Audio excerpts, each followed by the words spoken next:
Congolaises, Congolais, chers compatriotes, la date historique du 30 juin 1960, profondément ancrée dans nos cœurs, marque l'accession de notre pays, la République démocratique du Congo, à la souveraineté nationale et internationale.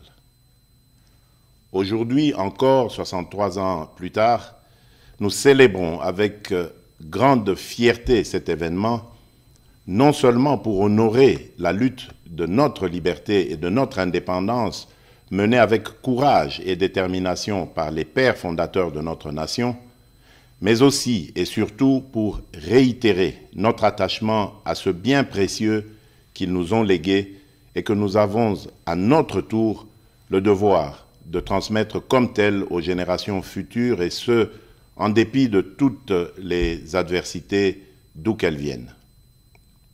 En effet, dès le lendemain de son accession à la souveraineté nationale et internationale, notre peuple a dû surmonter plusieurs décennies de violences entretenues et voulues, démontrant ainsi sa capacité collective à demeurer résilient en tant que nation. Ceci pour dire que l'indépendance est irrévocablement une valeur fondamentale de notre nation. Elle nous garantit la capacité à façonner notre propre destinée. Elle est une quête incessante de liberté, de dignité, de justice et de souveraineté. Elle constitue le socle de notre identité nationale, notre cohésion sociale, car elle nous permet de mettre en valeur notre culture, notre histoire et nos aspirations profondes. Il est vrai que cette année, la célébration de notre indépendance est teintée de tristesse, car notre intégrité territoriale est menacée par une force d'occupation étrangère. Certains de nos compatriotes en ce moment précis à l'Est ne peuvent pas jouir de cette liberté que nous célébrons parce que victimes de l'oppression des agresseurs. Je tiens à leur exprimer toute notre compassion et à les assurer de notre détermination à œuvrer sans relâche pour leur libération certaine. C'est la raison pour laquelle nous ne cesserons de rendre un hommage mérité à nos pères de l'indépendance, dont la vision lumineuse et la lutte nous ont permis de devenir et de rester, depuis 63 ans, un peuple libre, en dépit de toutes ces adversités. Mes chers compatriotes, au défi permanent de la préservation de la liberté chèrement acquise, nous devons inlassablement associer celui de la poursuite de la noble et grandiose œuvre qu'est la bataille pour le développement économique et social de notre pays, de manière à mériter ainsi le rêve et les sacrifices consentis par nos pères de l'indépendance. C'est seulement à cette condition que les générations futures pourront à leur tour être fiers de l'héritage que nous leur aurons légué. Cependant, laissez-moi vous dire que j'ai pleinement conscience de votre perplexité au regard de la baisse du pouvoir d'achat, surtout celui des plus démunis, dont les conséquences, bien que prévisibles sur le panier de la ménagère, se veulent pour certains difficilement surmontables. Les performances enregistrées au niveau des recettes intérieures, grâce à une évolution favorable des prix de produits de base et à la numérisation du processus de recouvrement, n'ont pas été suffisamment ressentis à cause du contexte économique mondial et de la situation sécuritaire à l'est de notre pays.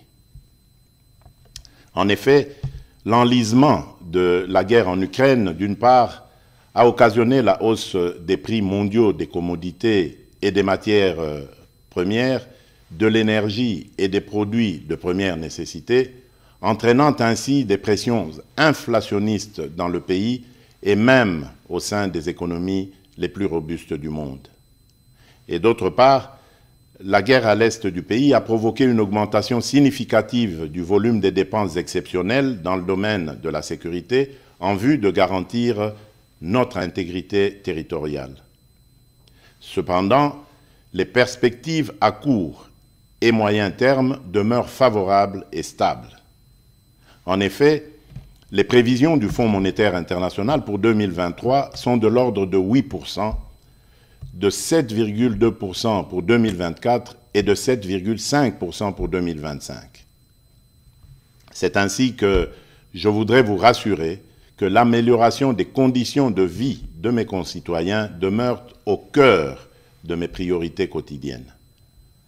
J'ai assigné au gouvernement de la République, sous l'autorité du Premier ministre et à la Banque centrale du Congo, la tâche particulière d'accentuer les efforts de stabilisation des paramètres macroéconomiques en vue de limiter au maximum les effets néfastes sur le panier de la ménagère, d'améliorer la gouvernance publique dans ces secteurs et de répondre autant que possible aux aspirations légitimes du plus grand nombre d'entre nous.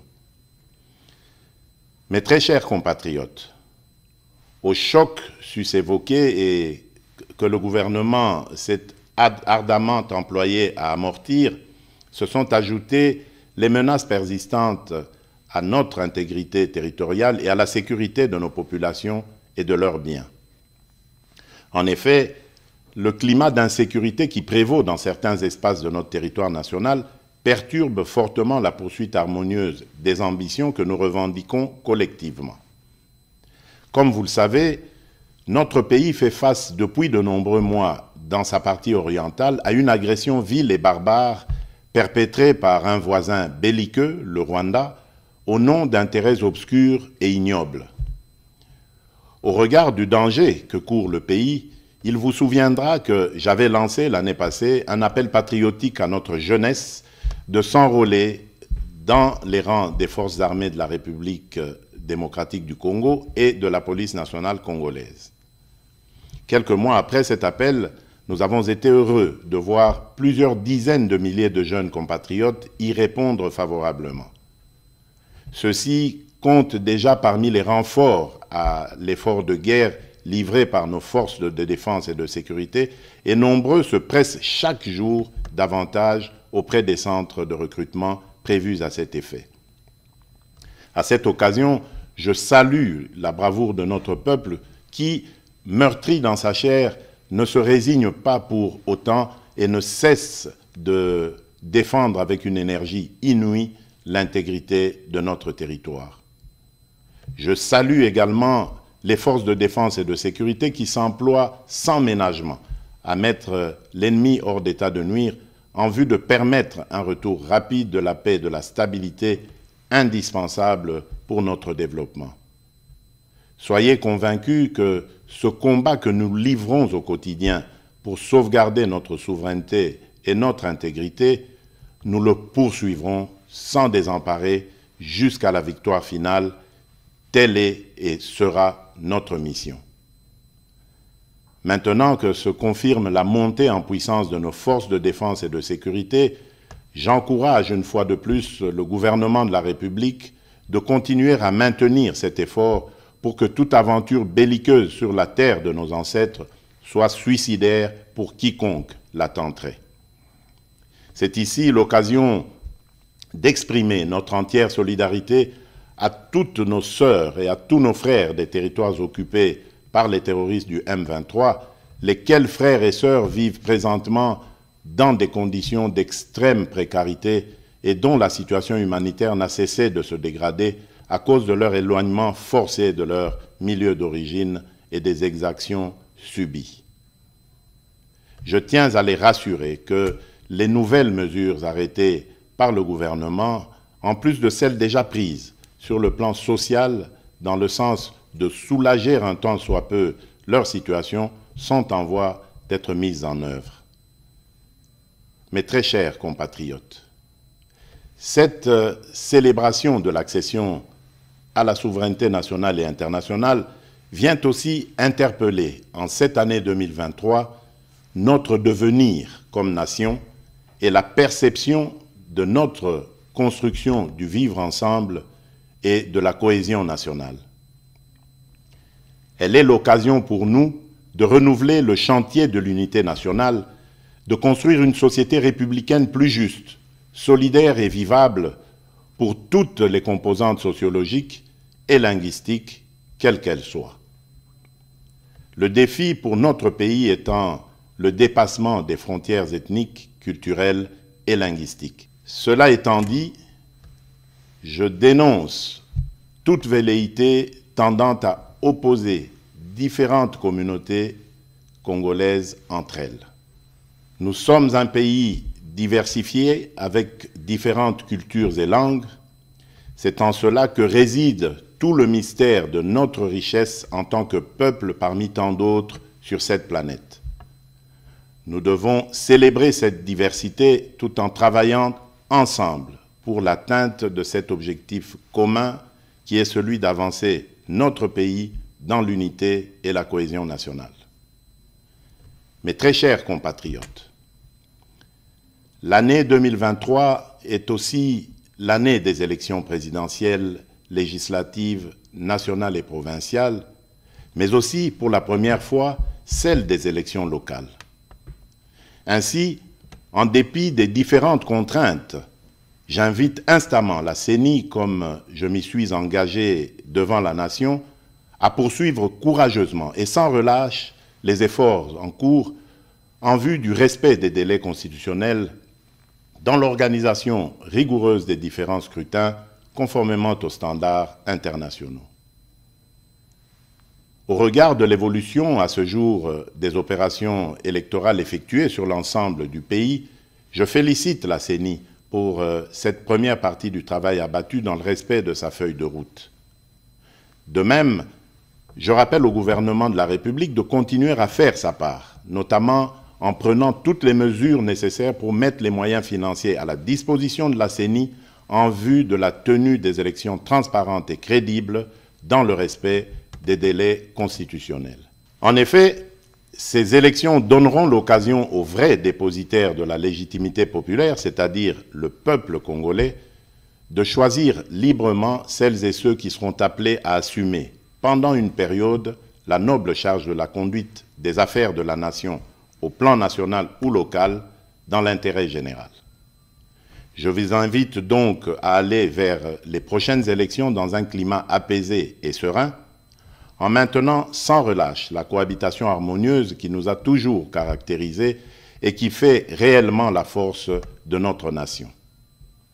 Nous devons absolument, pour cela, préserver dans notre beau pays l'unité, la cohésion sociale et la stabilité, nonobstant nos convictions et nos choix qui peuvent, bien entendu, être divergents. En ma qualité de garant de l'unité nationale et de la stabilité de notre pays, je continuerai à jouer pleinement mon rôle pour assurer ce climat de paix qui doit mener le pays sur la voie du développement durable. Mes chers compatriotes, en ce jour mémorable, le défi majeur reste celui d'associer les couches les plus démunies de notre population dans cette orbite du développement, gage d'une véritable indépendance. C'est le rôle assigné au programme de développement local des 145 territoires, le PDL 145T en sigle. Ce programme, destiné à promouvoir l'émergence des économies des territoires et à améliorer les conditions et cadres de vie des populations rurales à travers des investissements publics massifs, permettra non seulement de réduire rapidement la pauvreté et les inégalités spatiales dans notre pays dans le moyen terme, mais également favorisera une convergence rapide des revenus et des conditions de vie entre les populations rurales et celles des milieux urbains. Je me réjouis de vous informer que les 3 agences d'exécution, chacune en ce qui la concerne, ont prévu de commencer à livrer les infrastructures socio-économiques de développement à la base, que sont les centres de santé, les écoles primaires et les bâtiments administratifs, dès le courant du mois de juillet prochain. Mes très chers compatriotes, l'indépendance est un droit inaliénable que chaque nation doit défendre avec force et détermination, car c'est ce qui nous permet de protéger nos intérêts et notre avenir. C'est ainsi que, pour terminer, j'en appelle à la mobilisation générale de nos énergies et de nos intelligences, pour continuer à bâtir ensemble notre cher et beau pays, à préserver l'unité et la cohésion nationale, à protéger notre intégrité territoriale. Que Dieu bénisse la République démocratique du Congo et son peuple. Joyeuse fête de l'indépendance à toutes et à tous. Je vous remercie.